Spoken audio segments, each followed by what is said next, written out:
Hello, everyone, and welcome to another Bible reading. Today we are in the book of First Samuel, chapter 5. We're going to read from chapter 5, 1 until verse 12. This one is quite short. So, recap.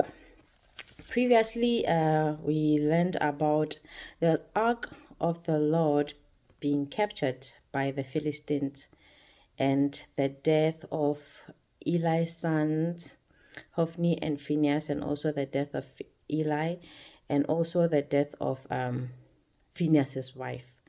So Hophni and Phinehas died in battle, and then Eli, when he learned about their death and also mostly the ark of God being captured, and then he fell backwards and then died, and then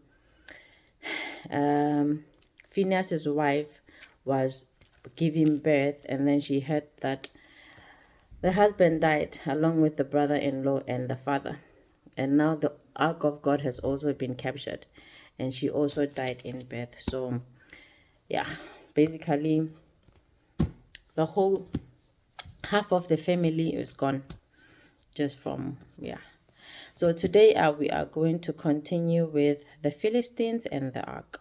So this is after the Philistines have captured the ark of the Lord of Israel, and now let's see how life is after they've captured it, shall we? Okay, so when the Philistines captured the ark of God, they brought it from Ebenezer to Ashdod. Then the Philistines took the ark of God and brought it into the house of Dagon and set it up beside Dagon. So Dagon is the Philistine god, the god of the Philistines. So yeah, so they captured the ark of the God of Israel, and then they put it in the same room with their God. So they left it there. They're like, God recognizes God, but yeah. And when the people of Ashdod rose early the next day, behold, Dagon had fallen face down on the ground before the ark of the Lord. So they put the ark of the covenant, the ark of the Lord, in the same room as Dagon, as I said, and then they went to sleep. Come back the next morning. Now they find their God, their man-made God. Like basically, like they worship things that they created with their hands. So they found like the next morning that their God Dagon had fallen face down, and in front of the ark of the Lord. So they took Dagon and put him back in his place. So they just thought, oh, maybe just tipped over by the wind or whatever. And then they took him back and put him back in his place. But when they rose early on the next morning, behold, Dagon had fallen face downward on the ground before the ark of the Lord. So again, they put him back in place, and then when they woke up the next morning, they found it again. They found the statue again on the ground, fallen face down in front of the ark of the Lord. And the head of Dagon and both his hands were lying cut off on the threshold, and only the trunk of Dagon was left. So he fell. Everything, the head, the arms, the legs were cut off, and only the trunk was left. Yeah, I guess they did. I don't know if they didn't want to think about what was causing that, but yeah. And this is why now this is why the priest of Dagon and all who enter the house of Dagon do not tread on the threshold of Dagon in Ashdod to this day. So what are they saying? They're saying, like, basically, I think they are attributing everything to the threshold instead of the ark. I don't know. Maybe that's just my understanding. I could be wrong. Oh, yeah. And now in verse 6, and the hand of the Lord was heavy against the people of Ashdod, and he terrified and afflicted them with tumors, 2 months, both Ashdod and its territory. So, yeah. God just wanted to show him, to show everyone that, like, hey, you guys worship your statues, that's on you, but I am real. I am real.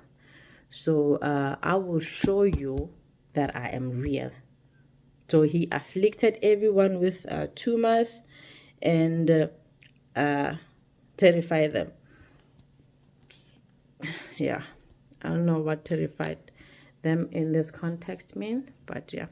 And when the men of Ashdod saw how things were, they said, the ark of the Lord of Israel must not remain with us, for his hand is hard against us and against Dagon our God. So finally they saw that, okay, it's the ark of the God of Israel. His hand is hard on us and he's not playing. And his hand is hard on us and our God. So imagine, I don't know, I feel like if I were worshiping something I made and then I saw that there is something bigger and higher than the thing that I made, I would most likely like try to find out like what's up, instead of me just insisting, like, I can see that my statue stands nothing against your God, my man-made God stands nothing against your God. So doesn't that tell you something? Doesn't that tell you that maybe you should reconsider who you pray to? But yeah, I guess it wasn't the same for them. I mean, yeah, I understand that it wouldn't be so easy for you to just come out of nowhere and just say, okay, from today onwards, I'm going to pray to the God of the Israelites. So I can understand. I can understand. So they sent and gathered together all the lords of the Philistines and said, what shall we do with the ark of the God of Israel? So yeah, everyone was confused, like, hey, this is too much. And then they asked for all their leaders, their bosses, their owners, whatever, the lords of the Philistines. This is with small letters. So yeah, that's just normal people. And they asked, like, what shall we do with the ark of the God of Israel? I mean, you can see what he's doing. Everything started going haywire since the ark of the God of Israel has been in our presence. So what shall we do?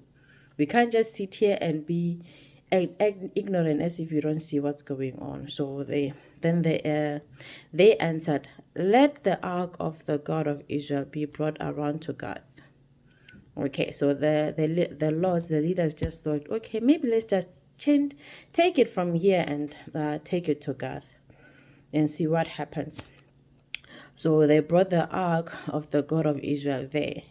But after they had brought it around, the hand of the Lord was against the city, causing a very great panic, and he afflicted the men of the city, both young and old, so that the tumors broke out of them. So yeah. So the Philistines basically just thought, okay, let's just change the location. Maybe the issue is just with the location. Let's take it to another place, another city. Maybe, the God of Israel won't be against us that much. But the God of Israel was like, no, it's not the city. It's you, the people. You are not my people. So I'll do everything to show you that you are not my people. And then, yeah, they even in Gath, he just gave them the tumors and afflicted them.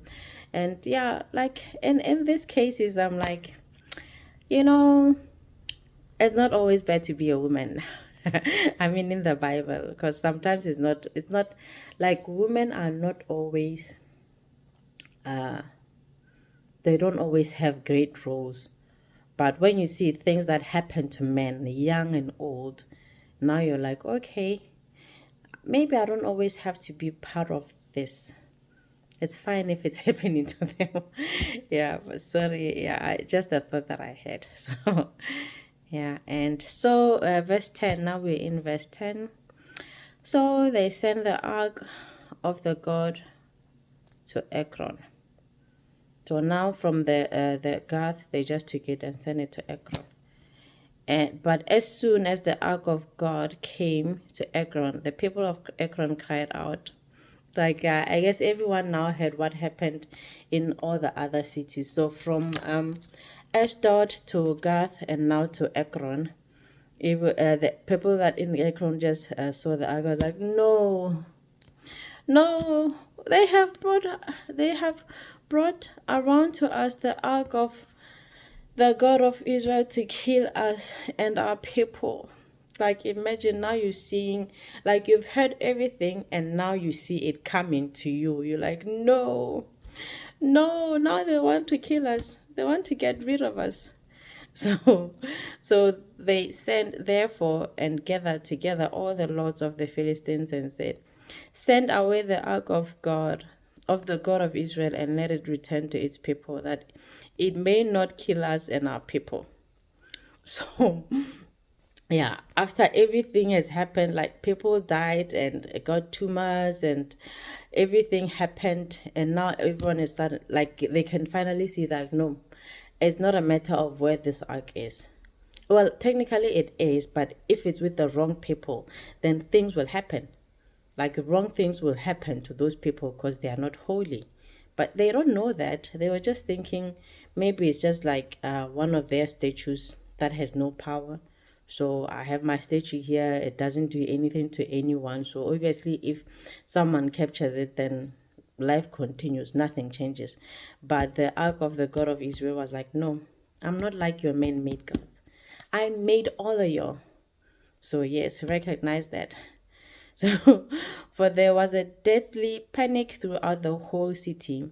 The hand of God was very heavy there, and there were the men who did not die were struck with tumors, and the cry of the city went up to heaven. Yeah, so that's about it. It's quite short today. So, and yeah, the moral of the story is God is real. As much as people always, I don't know why people always choose to worship other things that they create or whatever, but the truth of the matter is God is real. The people of the Philistines learned that the hard way, which is kind of funny in a way. Like, I'm like, after learning all of this, you are still choosing to praise and worship your man-made statues. You see what other, like, the real God can do, but you're still choosing to worship your man-made statue. It's like, yeah, okay. So that's about it. The end of chapter 5. Next time we'll be reading chapter 6. Okay.